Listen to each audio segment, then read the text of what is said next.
Laci Todd, welcome to the pod. You are an entrepreneur and the owner of a small brick and mortar business here in Macomb, Illinois. Talk about your entrepreneurial journey and why you chose to go to entrepreneur route and why specifically you chose to have a brick and mortar business as opposed to an online store or an e-commerce business. So back in 2018, Macomb did a Shark Tank pitch competition, and I knew I had a cool idea.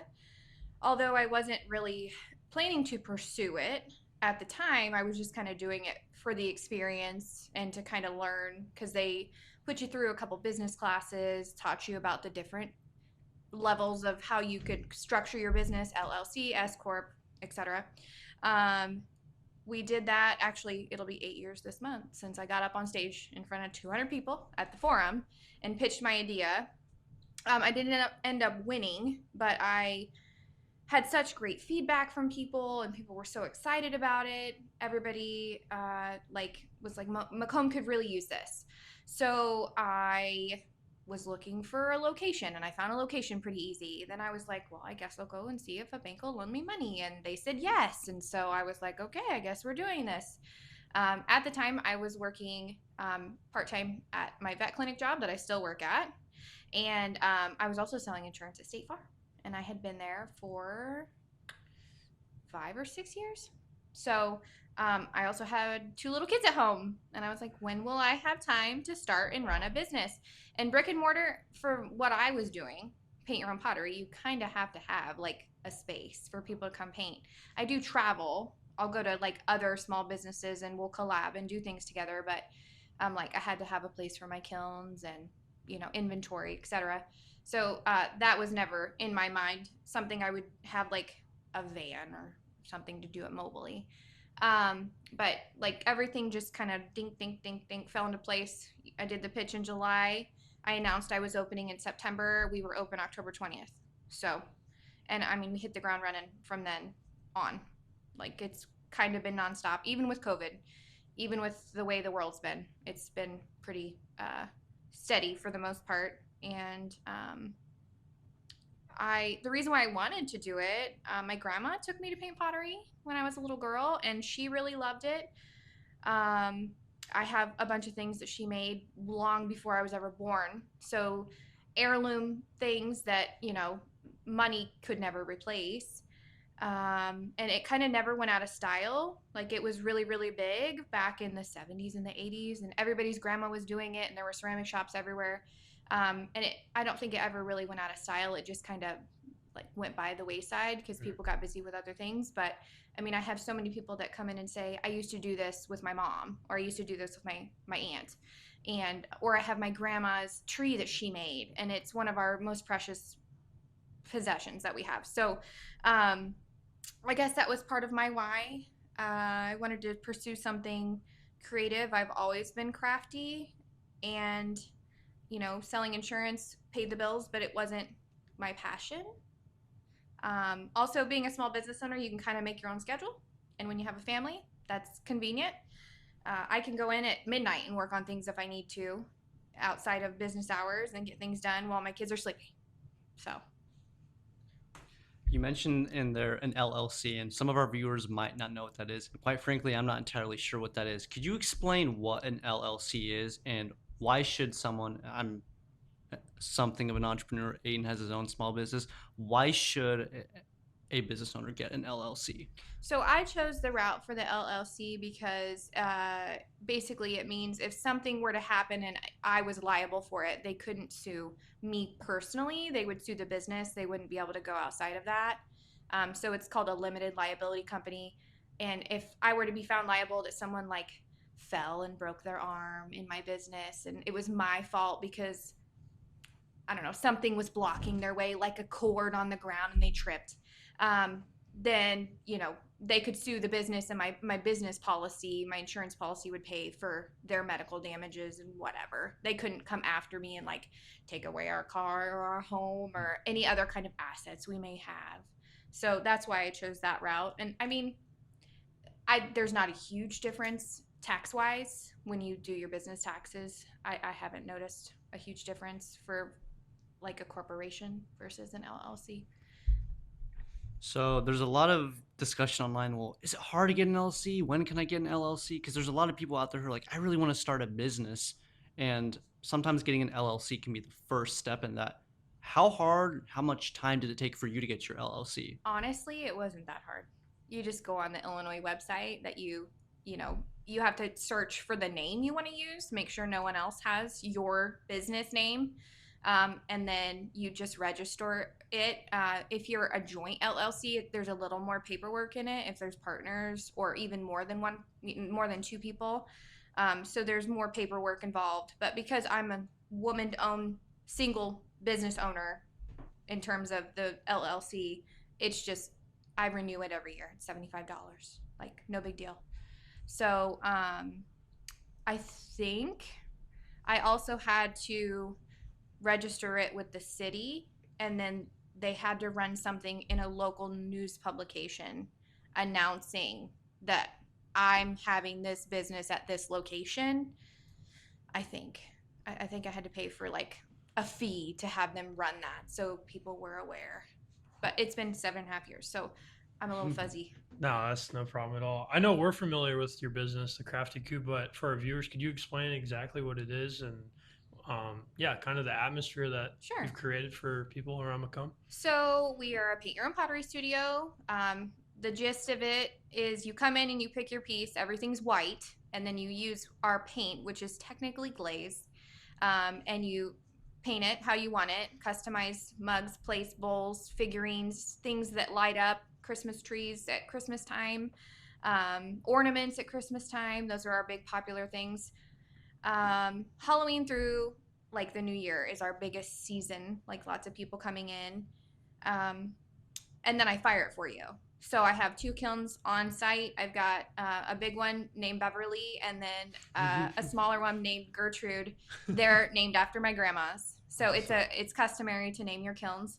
And because my grandma was who introduced me to this, I wanted to honor her. She never made it into the studio. She passed in 2019, but she was still very like savvy, and she was online even though she was in her late 70s. So she followed my journey online, and we talked on the phone, and I'm bummed she never made it in to like actually see it, but she was there. So after I fire it for you, obviously you come pick it up. But the cool thing about paint your own pottery is the paint is permanent once it's fired. So like cups, bowls, plates, mugs, you can drink out of, you can eat off of. You can buy kits where you paint at home and you cook it in your oven, but it's not the same. Like it's all food safe. And then we also do crafts, like on a workshop type basis. So I'll teach the class or I'll bring in other makers, because if I don't know how to do something, like I'm super confident about teaching it to someone, I want to bring in someone else who knows what they're doing. For example, a girl I went to high school with does string art, and that's her craft. And so she comes in and she teaches classes. I've had canvas classes, sign making classes, macrame, and like I participate, but I don't want to try to teach something if I don't feel like I can like have them leave with something they're happy with. So even though in those instances I really don't make anything, it's, just getting people into the studio, and then I get to make my thing for free because I like to craft. So just doing something different. We talked about earlier that the animals are big. So we've had painting with goats, painting with baby cows, painting with puppies, painting with kittens. And then additionally, we have started 4 years ago, we started fostering for the animal shelter. So we typically have like mother cats and their kittens, or kittens that are old enough to be away from their mom, if I get them like that. I will bottle feed them, but I prefer if they're eating on their own. So since we started doing that, we have had 60 cats and kittens adopted. Wow. Congratulations. It's been wonderful. It's a lot of work. That has been something that's really brought people in.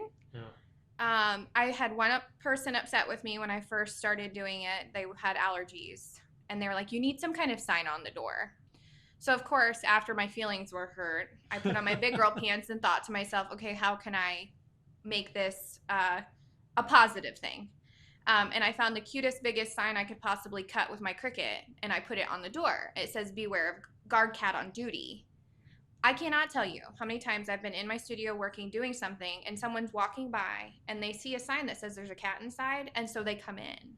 That's awesome. So they were like, "Oh, I didn't even know this place was here," but they saw the sign about the cat. So it's been a positive thing because it's brought more people in, and people absolutely love the cats. And my favorite customers are the ones that are like, "I'm allergic. I'll just be itchy later," because I love them and they love the studio. So for the most part, it's not been too detrimental. I don't ever want to feel like anybody is excluded because they now can't come inside. But we do take home kits for those situations. For the most part, people have been pretty understanding. So, yeah, we try to be warm, welcoming. Everybody's welcome. Like, no matter how good you are at painting, if you don't think you're creative, I have ways that tips, tricks, and advice. We're going to teach you what to do. There's no pressure. And I think people are pretty happy with their end product because you finish it and you look at it and you're like, "Oh, I'm not really sure how this is going to turn out." Obviously, the magic happens in the kilns, and you get it back and you're like, "Oh, okay." So, yeah, it's been really fun, and we try to keep things interesting, like, what place do you know that brings in baby goats for people to pet and snuggle while they get creative? So, yeah. I'd like to get back more on kind of the business side of things. You mentioned that you're going on 8 years of being in business, which is a huge milestone. Most businesses don't really make it that far. True. And I wanted to talk about, if you're comfortable sharing or kind of giving us a ballpark, what does it like actually cost to start a small business in a smaller town? Because you can go online and you'll see, well, it costs anywhere from 100 up to 200K to start a business, and the chances of you making it past 5 years are like very low. Sure. So can you talk about that? You mentioned how you went to a bank and kind of like quote unquote begged them to give you money, and it all worked out. So could you talk about that? I think in my instance, I'm a little bit unique in that my business wasn't super like expensive to start.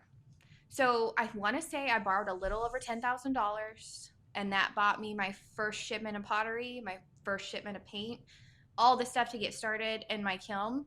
And then we did a little bit of revamp on the space we were in. It wasn't pretty when we got in there, and we, did our best to like cover up the ugly. Since it's not my space and we were just renting, like I didn't want to go crazy like remodeling. Right. So I'd say we got really lucky there because this space, I had a great location, good parking. For the most part, people have been able to find it pretty well in small town. Katie's has been there for 100 years. Mr. Sweeper's been there for 100. You know what I mean? Like, when people are like, "Where's it at?" "Oh, between Mr. Sweeper and Katie's on Lafayette."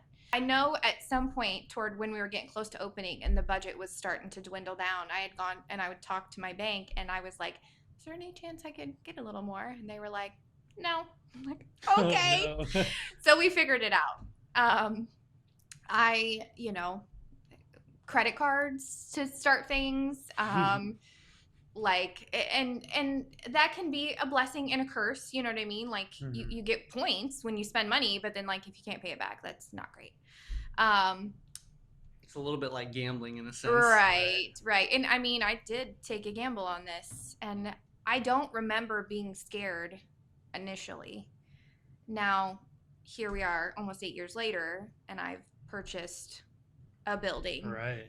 50 feet from myself currently. Which is a great move. It's a great move. It's going to be awesome. But it feels more permanent now because I own the building. So that I feel like I'm more scared now than I ever was when I just was like, let's see what happens. Yeah. And now it's like you're fully committed. Fully committed. Right. Which I was fully committed anyway. A little over 3 years ago, I quit my real job to pursue this full time. I added another baby almost 4 years ago. So like now we have 3 children that depend on us, and I need, to actually make money so I can pay those bills and help with stuff at home. But I'm very blessed for the most part. I have a husband that has a good job, and he carries the insurance for us. So this is my passion, my hobby, and if it makes money, great. If not, we're not going to be like homeless and hungry. So, but yeah, I borrowed a little over $10,000, and my goal was to pay it back as quickly as possible when I first started. My tax lady did not love me for that because she was like, "Why are you doing Take this?" the deductions. Right. But I was like, I don't want to owe anybody money. Right. Like, and if for some reason it failed, like I would just be picking up and moving out and not owe anybody money. So now I'm back in debt again. That's all right. That seems to be the cycle. I mean, and paying rent versus paying a mortgage on your own space, like I'm creating equity. Right. And I didn't mention this yet, but we had a grant that we received this year. It was before I knew I was buying the building. It kind of all just happened again, like things are falling into place. I received word that I got the grant in March. We had just kind of reviewed and looked at the building, and I was like, well, if I get the grant, maybe it's meant to be. Like, because I was scared about putting an offer in. And I got word that I got the grant. I'm like, well, I guess we're doing this. So the grant is paying for all of our reno of the building, electricity, updating the lights to LED fixtures that are more energy efficient, flooring, paint, fixing it up, making it look cute. Whole 9 yards. Yeah. So at least I don't have to go in debt over that. Right. But it's a ton of work. It's a ton of work. I just knew it would take over our entire life for the rest of 2026 when I said, okay, we're doing this. Yeah. And we're doing a lot of the work ourselves. So luckily my husband is handy, but he has a real job. Yeah. He can't be my contractor every day, all day. Right. So it's taking longer than I would like it to. But that seems to also be how it goes. But that's all right. Sure. Yeah. How important do you think it is you mentioned you're building equity, but you're also creating a very personable space for not just you, but your customers. How important do you think creating a comfortable environment for your customers is? Because I go into Walmart, I'm like, oh my God, you got the bright LED lights. You're like, I just don't want to be here. But you can go to, a really nice restaurant. They got the lighting and the perfect temperature, if you will, and then music playing. Yeah. And I feel, a lot more comfortable, not only to spend my time there, but also to spend money. So like, how are you shaping this new building into a more comfortable environment for your customers? Well, we're going to have a similar vibe, but the aesthetic is going to be like kind of rustic because we are in, downtown and we're in the country. So my favorite color is turquoise, probably a lot of that. Rustic, also the cats, people get pretty excited about them, but they're going to have their own space. Nice. So this building already had like a little room. I'm assuming it was an office. It's been a million things through the years. So that will be their room that they can be in when, say, for instance, someone's allergic. If they let me know, we'll keep the kitties locked up. People can go in and see them, but then the people feel comfortable coming in and painting and not having to stress about their allergies. And then in addition to that, it kind of opens me up to being able to offer some other things in the studio I've been not doing. So for example, bringing people in to do like a cookie decorating class. You can't really do that when the cats are jumping up on the table with you. So the front of the studio, I have someone who very kindly offered to sketch out like really cool landscaping. And I want to have lots of pollinating plants and butterflies and all that stuff. I have a cute little picket fence that's going to go in, so it's just going to be very welcoming and warm. And my goal has always been like, we're not fancy, but we're friendly. Right. Anybody that walks in the door, we're going to welcome you in. If you're coming by yourself, I'll sit and chat with you if you want someone to talk to. You know what I mean? Like, so I guess just keeping the vibe of what we're doing, but in a more, stress-free space. In my mind, I feel like it'll be less stressful when I have the option to be like, okay, kitties, shake a shake of the food, go in here, shut the door. If I have my way, I will also have a catio off the side, side of the Ooh. building so they can go Mm. have enrichment. Yeah. Because some of these counts are mine. Right. So one of them that was the original that came in, and then we've added a few that were either returned as, you know, they were a foster that got adopted and got brought back, Mhm. or I have two actually that were trapped and got fixed and they were friendly, and I'm like, well, I guess I'll just keep you. Guess So I'll keep feeding you for now. yeah. I'd like to talk a little bit about how to get yourself known and even a small community, because there's still 15,000 people in this town Sure. and not everybody knows you. And when, especially when you got started as a business, I bet very few people thought, oh, she's got a business? I didn't know that. So how do you get yourself known? Are you doing like paid ads? Are you doing word of mouth? Are you doing flyer campaigns? What are you kind of doing to get people get their eyes on you? That's a very good question. So when I started my Facebook page, I think overnight I had 13,000 people that followed my page or liked my page. Awesome. When I first like That's just great. said, "Hey, this is my business page." And then when I announced I was opening, things kind of exploded. And to keep the momentum going, I would do initially, I need to do these again actually. I would do giveaways. I would be like, "Ooh, a paint your own pottery kit or a gift certificate giveaway or whatever." Like I would do giveaways, have invite your friends to like my page, share my page, blah blah blah. It's been a lot of word of mouth, but like you said, there are still people that don't know. So I have had people literally be like, "I had no idea this place was here." I said, "Oh, where are you from?" They're like, "Macomb," and I'm like, "Are you living under a rock?" Yeah. I'm everywhere. I've Right. been all over Macomb, and I've like painted in a bunch of other local businesses. Back when the brewery was open, we painted there. We painted at the wine cellars. We painted at Sullivan Taylor. You know, like we've done a lot of collabs with like the daycares and the schools, and I don't know. It surprises me sometimes, but not everyone's online. I do have flyers around town. I need to replace those here before too long because I'm moving, so the address is wrong. I'm also a yapper.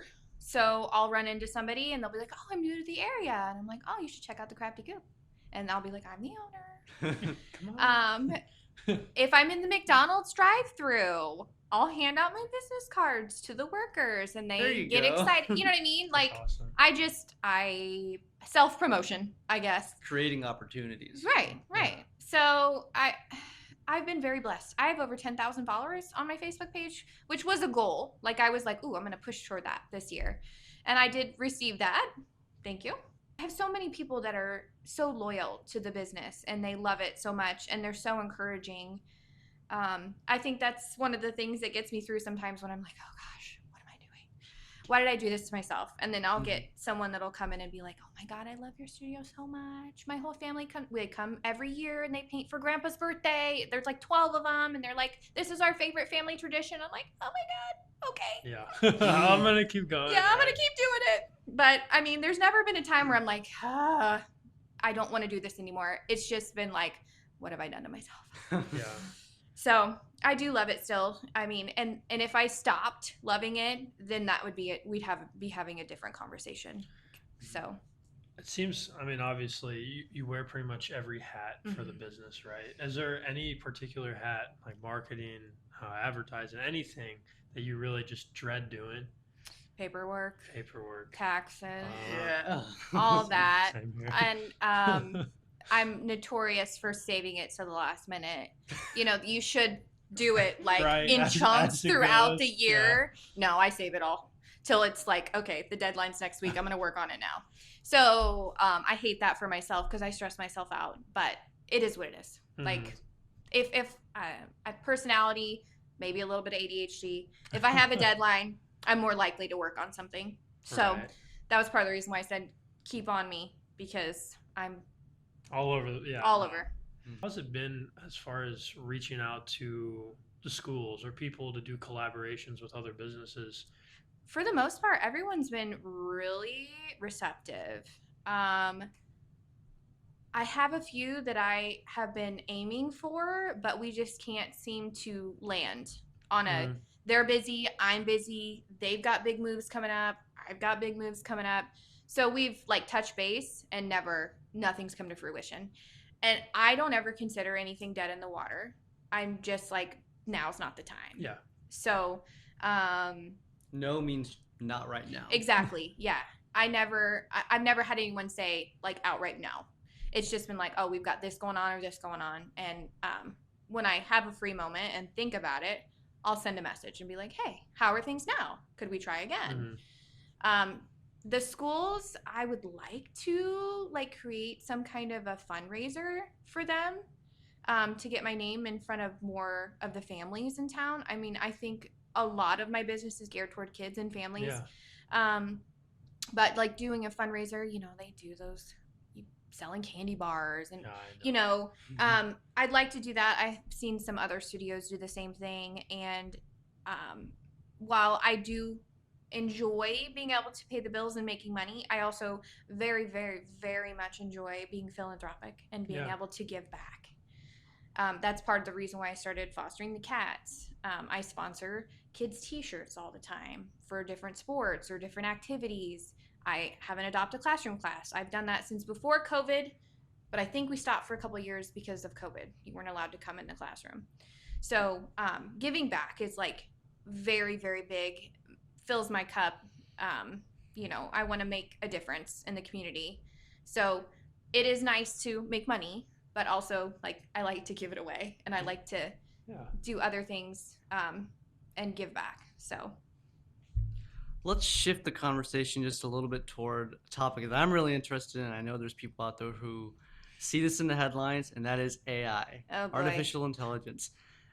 As a business owner, small one, I use it a lot, mainly to kind of automate repetitive tasks. I know when it comes to sales, CRM is huge, and people are using AI to automate that process to make it so much easier to convert leads into actual clients. So are you someone who uses AI in your business regularly, or is this something you're kind of like, yeah, it's useful, but my business in particular, I don't really need it? I don't really need it if we're being honest. I have a Canva subscription, so anything I need to make, like marketing wise, I can make with Canva. I also have that advantage of the cute cats. Cats get lots of attention on the internet. So like if I really want to post something and make sure people see it, I'll make sure Teddy's in the shot. Right. You know, if I'm like, hey, your pottery's done, I'll have like the little sign next to Teddy. And he's my little mascot. People know who Teddy is. I do have a question though, Yes. and we live in a very small town compared Yes. to cities in our area, which Yeah. is like Chicago, St. Louis. How do you think your task of growing your business, growing your customer base would be different if you are in a significantly larger city? Oh my gosh, I can't even imagine. Word of mouth is so much harder, I feel like, when there's so many people. And how do you get yourself out there? I mean, I'd have to be outside dancing in a chicken costume, passing out flyers, I think, to get people in, right? Yeah. Versus in Macomb, like doing something kind for the community and getting a shout out from the chamber or whatever, like, because we're neighbors. I'm good friends with one of the marketing director at the Chamber of Commerce. Like, I think just the small town vibe. I don't know how big cities do things. I visited a studio in Las Vegas. Really? Okay. And you know, Las Vegas isn't known for a paint your own pottery studio, but it was sweet. It was so cool. And we, of course, my husband and I were like, business questions. Right. Like, can we have a tour of the back room? Can we look around? And like they were very like, you know, willing to let us. And she tried to comp me my studio fee, but I wouldn't let her because I'm like, I want to support you guys too. But just like I couldn't. How do they, you know, get people off the beaten path of going to the strip to gamble to come see them? Obviously, I'm a little different because I sought them out. I was like, if we're going to Vegas, I've been wanting to go to this place. So I think I don't even know where I would have started. I would have had to have a huge marketing budget. I would have to have like almost no competition, I think, to survive, especially since rent is so much more. I'm very lucky that my rent is very reasonable. And then now that I've purchased my space, the rent and the mortgage are about the same. Right. You know what I mean? So like it's not going to affect my budget too terribly, but I don't know. my mom lives in Fort Myers, Florida, and they don't have a paint your own pottery studio. My brother's like, you should franchise. You should. No, That'd be Come on. great. I'm so Get scared. down That'd be there. huge. No. That'd be great. Well, It's a great place for it too. is, but like Wow. the pressure, and like, I don't know how I could run 2 businesses in 2 different states. Yeah. But it's tough. there is not one down there. There's one in Cape Coral, which is like a drive pretty nearby, but there's not one in the city where my mom lives. So Mhm. anybody listening, Yeah. maybe consider opening I'm up a right here. No. paint your own pottery studio. We could be partners, I guess. But yeah, I don't know how people do it in a big city. I got so lucky. And on the flip side of that, competition. So summer is slow because I'm competing with other activities. Mhm. Kids are out of school, vacations, kids are in sports. So baseball, softball, all that stuff. So typically summer until like things die down and people are back from their trips and it's hot and people are looking for something else to do. I'm pretty quiet in the studio. I try to like beef things up a little bit and try to offer more events. This year's a kind of a different story with everything we have going on. But in terms of competition, I have none. Yeah. I'm competing with other activities and the weather sometimes. I'm not competing with anybody else directly. The closest studio like mine is 30, 40, 50 minutes away. Mhm. And you know, the fact that you have to go back and get it. That's the flip side. Right. Because my family, I had taken my kids to the other studios at an hour or more away, but then you have to turn around and come get your pottery after it's fired. So that's why I was like, Macomb could Yeah. really use this. Right. And unfortunately, I took probably some business away from those places. But how often were people really driving? It's just good business. I mean, how often were people really driving like Right. to go do it other than like, you know, special occasions? So Yeah. now it's more accessible.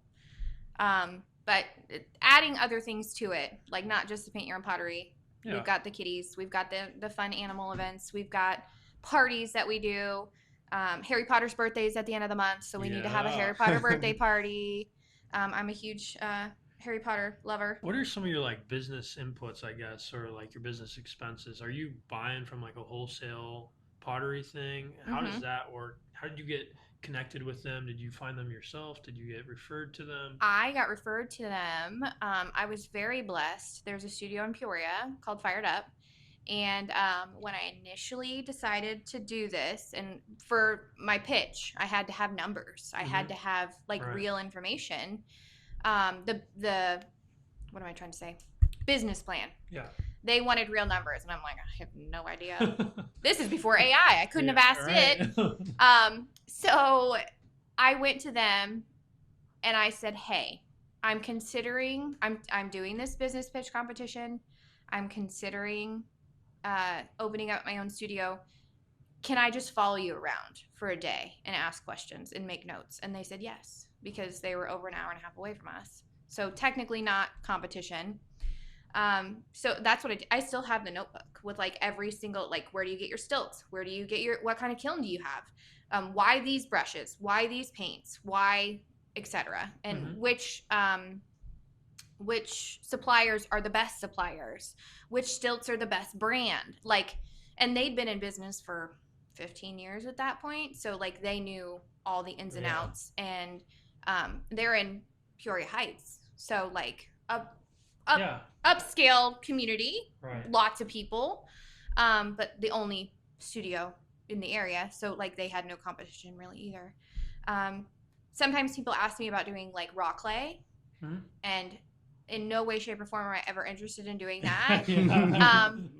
I always refer them to the Park District, because Natalie Shelley, who runs the Park District clay classes, she went to college for ceramics. Like, so she knows what she's doing. Because they're like, oh, you ever think of doing like wheels? And I'm like, no, go see Natalie at the Park District. So even that's not competition in my opinion, because we're a completely different animal. You're taking something raw and making it into what you're imagining what's going to be, and you make it what you're going to be. My thing is already cute. You just color it. Yeah. So perfect. And you know, while I think anybody can do anything, like I guess that's a little more easy for people to, if they don't feel confident in themselves, like it's already cute, you're just gonna color it in and customize it. So Yeah. You mentioned a bit earlier that summer's kind of a slow season right now. So I wanted to ask you, how do you handle seasonal variations in your business?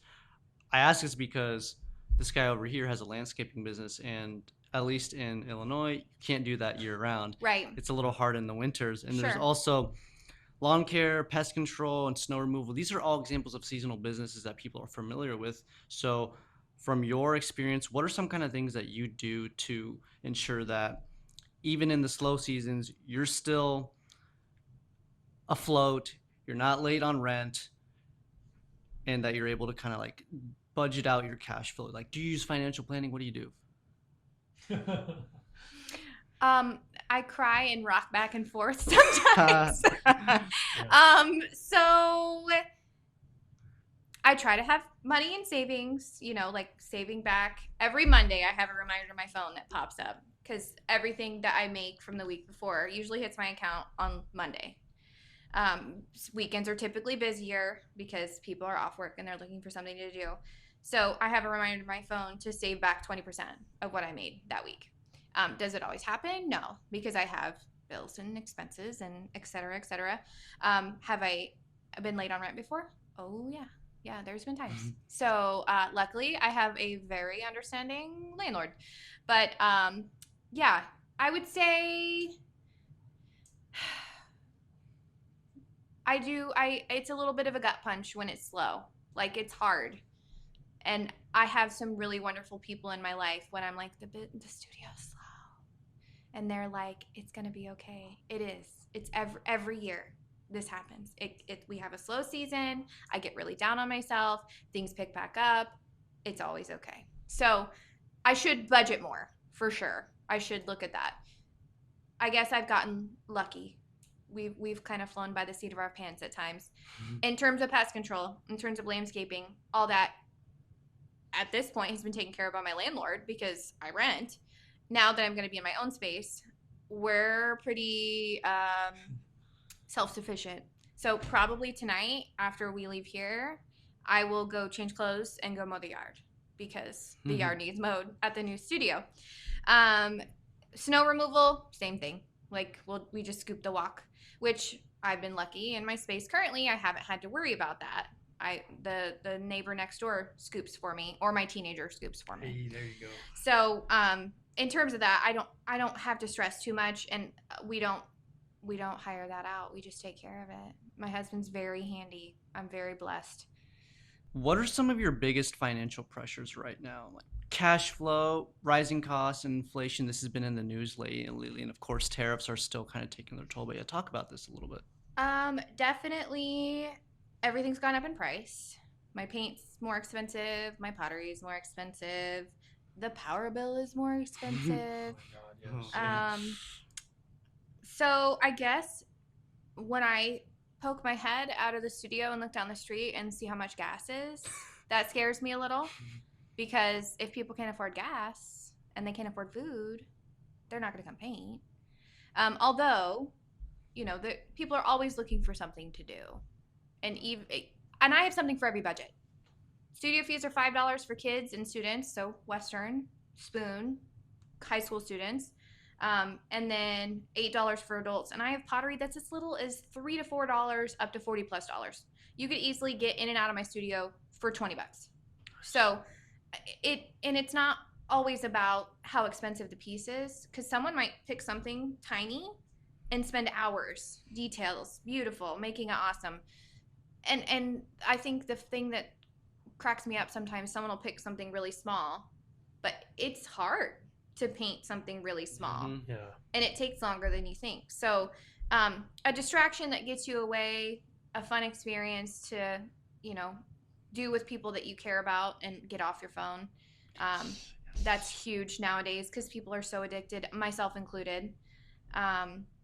So I guess in terms of that, tariffs, obviously there's a trickle-down effect. I'm not seeing it directly. It's just impacting my products that I order. We had a ton of out of stock for a long, long, long, long time because of all the shipping delays and everything that was going on, like during COVID, supply chain issues. That's definitely gone by the wayside. Things are pretty much back to normal. It's just cost of things has gone up. I've tried to keep my prices pretty much, not too noticeable. If I increase something, it's by like $1 or $2. Nothing crazy. Other studios I follow, their prices are much more expensive, and it's more of a niche thing in their community that they have more money to go around. Like they live in a more financially affluent place. If I charge what they charge in Macomb, I'd already be out of business. Yeah. So I might look at something and be like, okay, will someone paint this for this price? And if I don't think so, I'll adjust accordingly. And philosophy, you can always lower the prices or have sales. So yeah. Have I had people that are like, oh, it's really expensive? Like, yeah. Sorry. Or people be like, is this free? I had a comment on my TikTok, and I'm like, ooh, I wish. Yeah. I wish that I could just do this with people for free. That'd be awesome. But spinning off that, one of the struggles of my business that I just thought of is getting people to come pick up. Really? They paint it. They spend the like time. They part. spend the money, and they don't come back. Dang it. And so, I mean, I have a shelf of stuff from 2025 that has still not been picked up. And I'm like, it's July of 2026. Go pick your stuff up. Yeah, please pick up your pottery. I want you to have it. But caveat to that, if it's never picked up, we do an auction. We auctioned it off. That's awesome. And then the proceeds from the auction go toward a charity, which my charity lately has been the cats. Yeah, the animal, yeah. All of our cats that we foster through the Medina County Animal Shelter, because it's not free to foster. I provide their food, their litter, I run them to all their vet appointments. The shelter luckily pays for the vet appointments and all their needs there, but everything else I supply. So, unfortunately, when I do have to dispose of things, that's how I do it. Other studios might donate it to Goodwill or something, or throw it away, and I just can't bring myself to do that. And even things that I've okay, it's still sitting here. I'll tie a little string on it with a little note that says "Finders Keepers," and I'll go hide it in the park for the kids to find. That's because I don't want to throw it in the trash. Right. I can't do it. My heart can't handle it. So I'd say that's one of the struggles. I don't have a ton of storage. I can't hold on to things forever. And people just don't come back. I call, I text, I post online. And that is so interesting. I know. And they spent the money. Yeah. People say, oh, do I need to pay before we leave? Oh, yeah. Please do. Please do. Yep. So. It sounds like you're kind of a real student of the business game. You're always looking for ways to kind of improve your own business by looking at others. How important do you think it is for a new business owner, someone who's up and coming, to kind of scan the market, see what other people are doing, see what is working, what isn't working, to make sure that they get off to a good start? Very important. I am always watching what other studios are doing, what other businesses are doing in the area. I feel like my business is so fluid because I can do so many things and I can travel with it. I can go to a winery, we can paint wine glasses. I can go to a coffee shop, we can make coffee cups. I can offer classes of every shape and size in my business. So I love seeing what other people are doing and putting my own spin on it. It makes you really versatile. You can handle anything, essentially. Pretty much. And I do know that I am the only studio that I follow, of the hundreds of studios I follow online, that fosters cats. Bragging rights. Yeah. That's awesome. Cool stuff. Unique. I had a question. It's a little bit more of a personal one, but how important has it been? You've mentioned your husband a lot. Having a partner that's there with you and supporting you. You've mentioned there's gonna be some hard times. Maybe you don't pay the rent all the time. How important has that been? Paramount. I would not be where I'm at without him. So when I'm having a self-doubt day, he builds me back up. When I quit my job, he was very supportive. He was like, if this is what's going to make you happy and you're going to be less stressed and being able to focus on what you love doing and our children, I'm all about it. We'll figure it out. We'll make it work. And we have up to this point. It's been 3 years. But I mean, I'll send him a text and be like, the studio's slow. He'll be like, it's going to be okay. Because I'm like, no one loves the Crafty Coop anymore. Yeah. And he's like, they do. They're just busy. So if I feel like if I ever like was really in a pinch and I was like, hey, online, you know, buy local or buy local, like we're kind of struggling, I feel like people would show up. Or if something came, like some kind of tragedy happened, you know, we had some vandalism in the past and things have happened and people have stepped up to help and been like, can we come help you clean up or whatever. So I feel like we have a big support system there. And like I said, my husband, like, he's basically my unpaid maintenance man. Anytime Yeah. a light needs fixed, something's broken, something needs installed or moved, or I mean, like this whole moving the studio, he stayed up all night last Sunday. So we're gonna leave the floors concrete, Okay. and we rented a grinding machine, Oh, that poor man. and he ground no. the floors all day, all night, because he's like, I don't want to rent this machine again. Yeah. So Oh, wow. I kept checking, like I woke up a couple times in the middle of the night and checked my phone, and I was like, oh my God, he's still there. That's crazy. So, I mean, Well, was he a little sore the next day? Was he tired? Yeah, but he came home, he took a shower, he went to work. I was Yeah. like, take the day off? Nope. That's fantastic. Nope. So I am literally like blessed beyond reason. My husband would do anything to make me happy, other than let me have baby goats, because I've asked. Nothing with hooves. I've got ducks and chickens and geese at home. Oh, you got a pretty And big dogs collection. and cats. Okay. We live in the country. Yeah. So, but he won't let me have anything with hooves so far. If I just showed up with something, I think he'd be annoyed for a little bit, but then he'd go out and buy supplies to build me a fence. But Yeah. Yeah. Well, that's fantastic. I'm happy you guys have a good relationship. And yeah, I mean, for the most part, everybody Yeah. gets annoyed with each other every now and then. Sure, sure. So it's really interesting how you bring up the community support, because I was doing some research the other day, and according to the ICSB, which is the International Council for Small Businesses, local entrepreneurship is increasingly emerging as the backbone of neighborhood resilience, sustaining livelihoods, circulating wealth locally, and preserving community identity. Do you feel this shift in your own customer base? Because it really sounds like you have strong, loyal customers who are there for you in your hard times, but also your best times. Oh, for sure. You can't go ask Amazon to sponsor your kid's t-ball team. You know, they're not going to send you money to sponsor the t-shirts, but your small local businesses more than likely will. As much as sometimes it's hard, I recently had to turn somebody down, which I hated to do, because I'm like, ooh, we just bought a building, we're getting ready to move, the budget's kind of tight. Yeah. If something changes, I'll let you know, but as of right now, I'm going to say no. But feel free to hang your flyer in the studio. I like to support anything that has to do with animals, that has to do with the local schools, the kids. Even like Macomb Beautiful had, we collaborated. They had local school, or well, not school children necessarily, but local children paint tiles. And then all the husbands of the Macomb Beautiful ladies built a custom child's picnic table with the tile artwork in it. And it's like covered and sealed and whatever. It lives in the park at Chandler Park. Oh, I didn't know that. When they approached me about doing that, I literally sobbed to my husband. And I'm like, I'm going to have something cool and special that lives in our park for the kids. Like, it just touched my heart so much. So you don't see Walmart getting excited about stuff like that. You don't see, I mean, I don't want to bash any other big businesses in Macomb, but like Walmart, like Yeah. I I do see them doing nice things for the community, but like it's not as personal. It's not as heartfelt. They're just like, here's some money. So, yeah. And I see a lot of other businesses that are, they're locally owned and operated. The owners are in there every day, like busting it for their customers, for the business, trying to make it the best it can be. And they do nice things like Brown Shoe Fit, donate a bunch of shoes for kids that needed them, you know?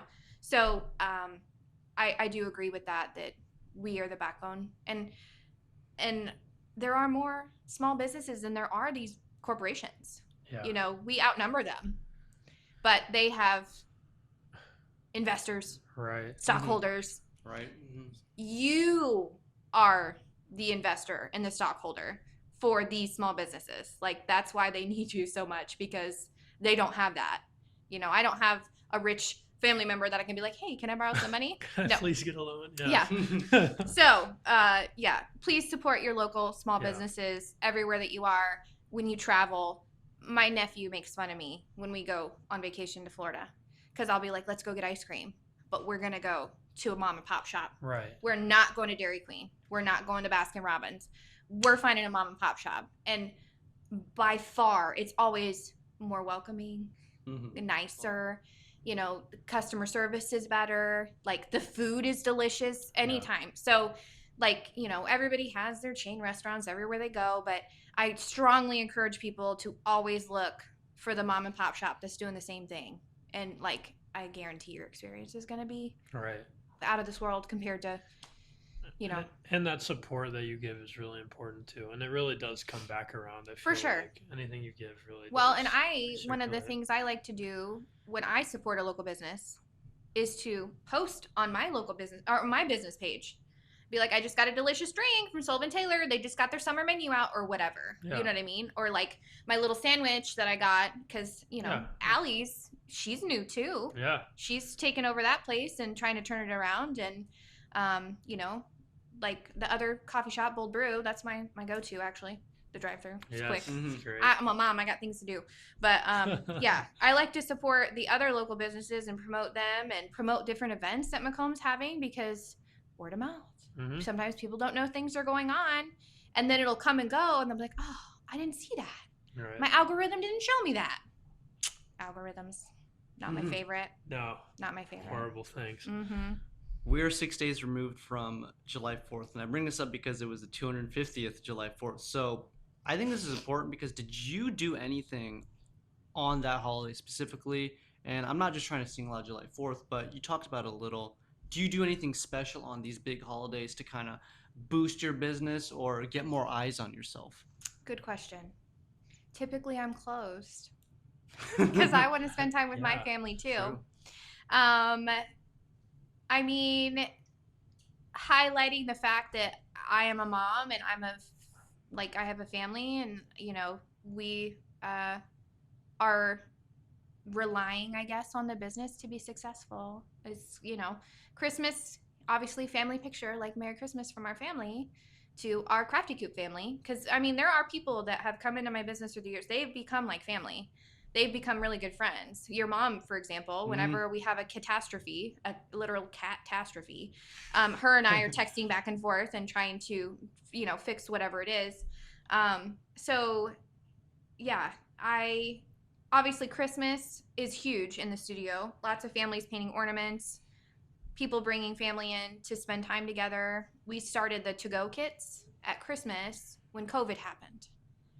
And I kicked myself because my ideas are too good. When all that was going down, I was like, I've got all these ornaments and I don't know if we're going to be open, if anyone's going to come in. And I was like, you know what? I'll do like a cute little to-go kit. I sold out immediately. And I was like, crap. I had a waiting list of people that wanted them. Wow. So I ordered 700 more ornaments, more paint, more little paint cups, more little boxes to put them in. And I mean, it was like, you know, when they put out a new game and everybody's around the corner waiting in line for the game at 5 a.m. That's literally what it was. And I was like, what have I done to myself?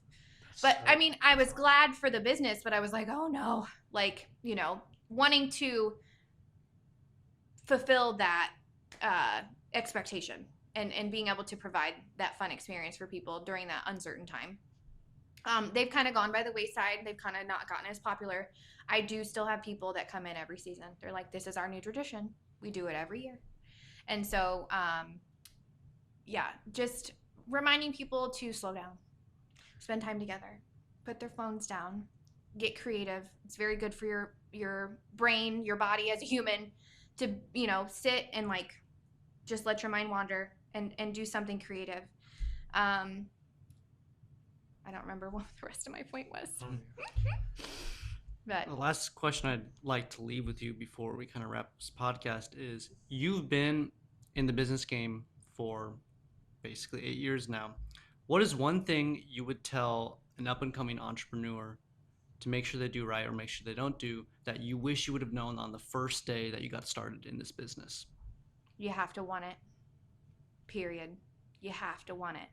I have seen so many people come and go in town that, you know, they fall on hard times or they get discouraged, and or something a roadblock happens. You gotta pivot. You have to want it.